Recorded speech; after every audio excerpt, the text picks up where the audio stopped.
Hello, this is the American Medical Association's COVID-19 update. Today, we're talking about how student innovation is driving solutions during COVID-19. I'm joined today by Adit Shah, president of the Sling Health National Network and a student at the University of Cambridge calling in from St. Louis, Missouri.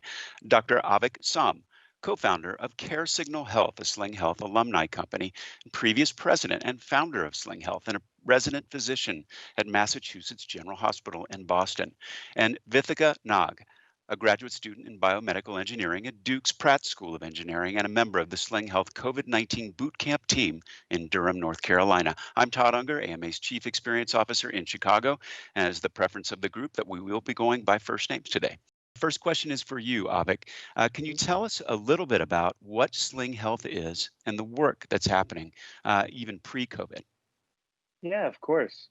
Sling Health is a student-led, at the medical student, engineering student level, innovation incubator that basically bridges the divide between clinicians, the clinical problems, and then often the engineering and student talent that exists within universities to actually solve those problems on a day-to-day basis. With the help of the AMA, it develops this infrastructure that enables problems to actually go from being something just to complain about to actually being something that we can devise a solution, bring the solution to patients, and actually see patients get better thanks to it. Adit? Yeah, since Sling Health was started in 2013 by Avik, we spread to about 11 institutions and 15 chapters where we support students at any stage of their academic career, from first semester undergrads to resident physicians in training across any academic background, be that engineering, medicine, public health, or design. These students were working in teams of 3 to 6, supported by both academia and industry mentors throughout our different chapters before COVID, solving clinical problems with solutions ranging anywhere from digital health to medical devices. Vithika, how did you get involved with Sling Health? So it was around early May, and I was, considering what am I going to do for the summer? Internships were going to be delayed because of COVID and everything. So kind of in response to that, one of my friends, who herself is an alum of WashU St. Louis, where Sling Health started, she kind of just sent out some details about Sling Health and their boot camp, and it seemed kind of the perfect timing and everything, something for me to get involved with and kind of keep on practicing my engineering skills too. And I happened to join a team, and it all worked out.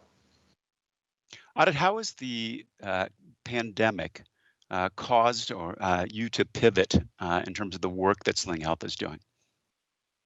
Absolutely. So as I mentioned, Sling Health kind of really centers on bringing students together and allowing them to collaborate and use all of their different technical expertise. Obviously, with COVID being an issue earlier this year, we needed to change our model to provide that same opportunity to collaborate and work together. And so in response to that, we wanted to create a boot camp.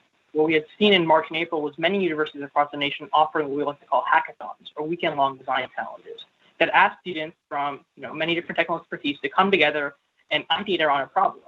But we saw that there really wasn't a way to follow through with that and actually help actualize some of those solutions and further develop their training. And so we wanted to create a 4-week-long boot camp that would really allow both an opportunity to build on those ideas and give them meaningful training in the healthcare innovation space. At the end of it all, we supported about 80 students and over 100 students and mentors across 11 states and 4 countries, working across 17 teams to develop different solutions to COVID-19 related problems. Vithika, what's the boot camp experience like in the new virtual pandemic world? It was definitely different from a full year boot camp, but this was kind of constricted to 4 weeks. So we just spent the first few days forming teams and just speed networking with team leaders and coming up with, the perfect team, a mix of engineers and business students, medical students that kind of wanted to work on a similar concept. And it was very fast paced, but I think the pressure kept us all on a really good timeline and kept us really productive. So it was just a very rewarding experience. At the end of every week, we had some design reviews as well that kept us on a really nice milestone and just checking all the things off our list. Avik, let's talk a little bit about CareSignal. What pivots have you had to make to address COVID-related issues? Sure. So CareSignal is a digital health company that specifically focuses on deviceless remote patient monitoring.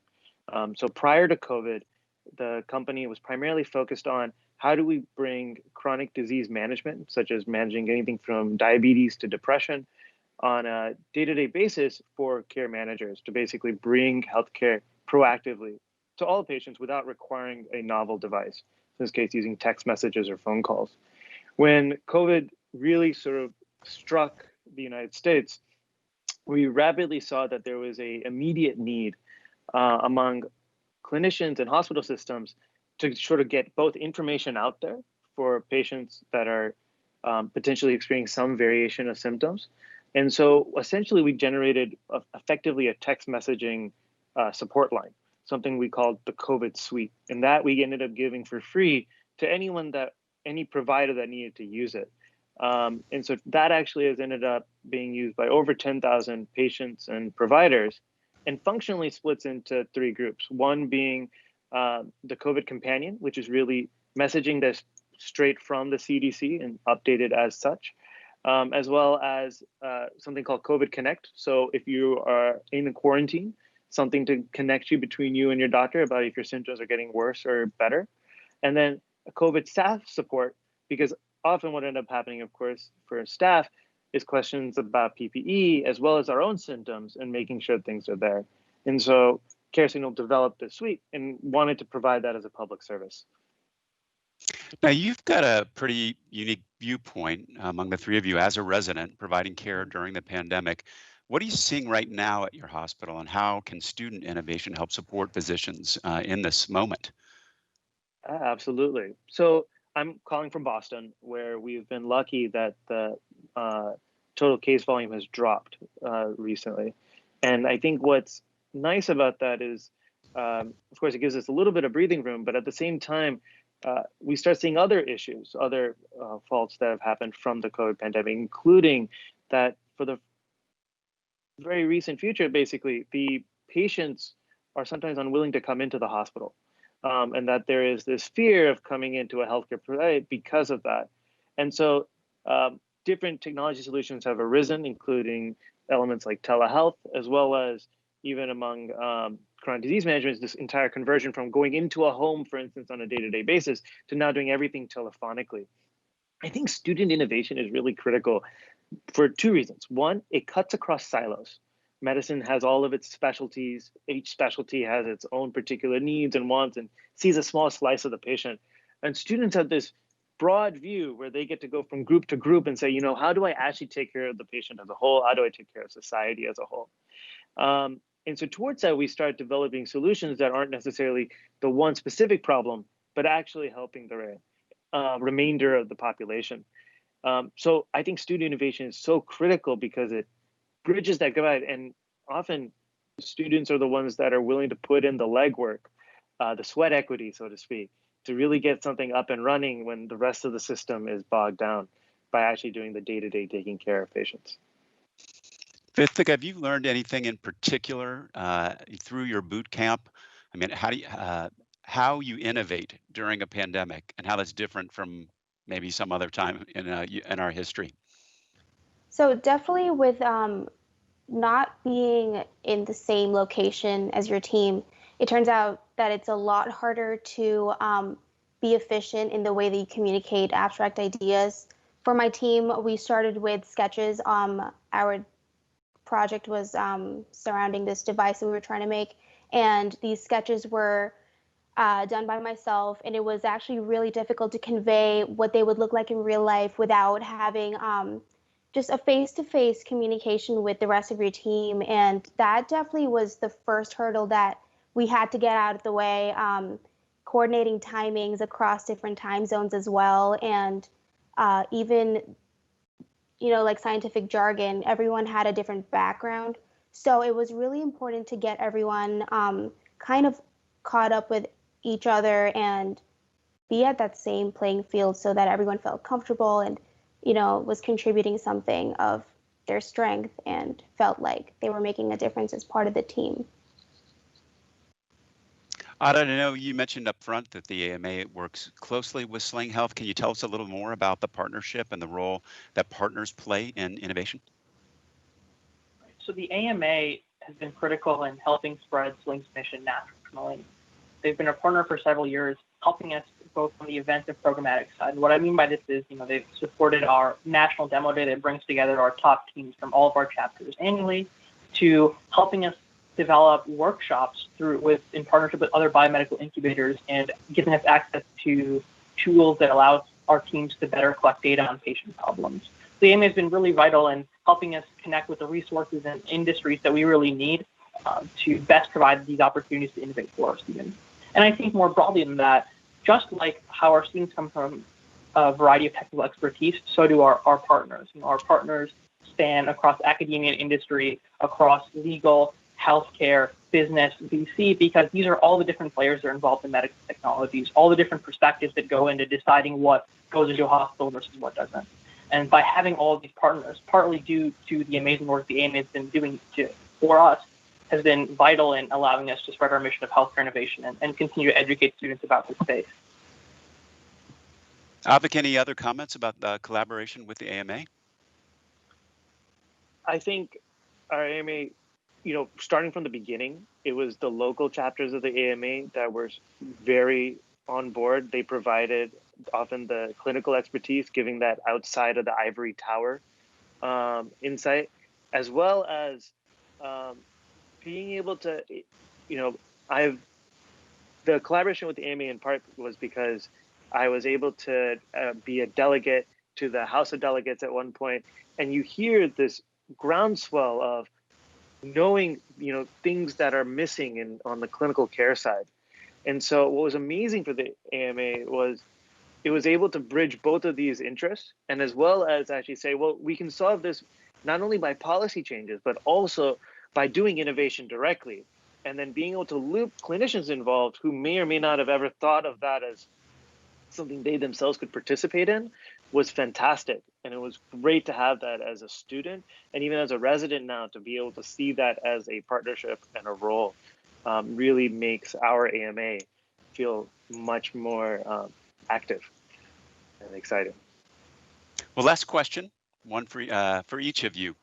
You get one piece of advice that you would give to students who've got ideas and are looking to get involved in healthcare innovation. Vithika, why don't you start? Sure. So I would say reach out to Sling Health's executive board. I think that can definitely speak to that. And I myself, I'm very happy to have been part of Sling Health, and so much so that I'm, working on creating a chapter at Duke as well. So look out for your campus chapters and maybe consider joining similar boot camps that you see around. Definitely push yourself to test your application of your own skills, because everything that you do in class can be so much more when you put it to the real world. Audit? I think, echo Vithika's points, I think, of course, reach out to us, Sling Health, we're happy to help you. But beyond that, I really think that innovation is as simple as looking at a problem and thinking about what's a better way to solve it. I think students often underestimate the ability they have to really participate in innovation, especially in a place as technical as healthcare. And so my suggestion is simple as, have the confidence in yourself to take your problem and present it to someone else. Even for 5 minutes to get their perspective and get their idea, and further vet your idea and bring it forward. Avik, what's your piece of advice? I think I would echo and maybe just add, as a student, it can sometimes be very intimidating to go into clinic and make the claim or think that you can make it better. And I think the game is, be proactive and don't ever be intimidated by titles. Don't be intimidated by all of the, the venture capital firms versus the chief medical officers. I found out as a student that just asking questions and being on it, people are so excited for the initiative. And everybody wants to make it better for the patients. And so I think everyone's views are sort of aligned, and a lot can get done even as a student. Audit, if a student wants to get involved with Sling Health, how should they contact you? I think the best way is on our Sling Health website, right on the main page, you can get involved and, indicate what city you're located in. If you don't have a chapter in your city, reach out to our exec team. The location and information is there. And just like Vithika, we're happy to get you started and form a chapter at your local university. That's excellent. It's exciting to talk to you and think about the future of health that you'll be driving. Adik, Ovid, and Vithika, thank you for being with us here today and sharing your perspectives and for all the work that you're doing. That's it for today's COVID-19 update. You bet. We'll be back tomorrow with another segment. And for updated resources on COVID-19, visit ama-assn.org/COVID-19. Thanks for joining us, and please take care.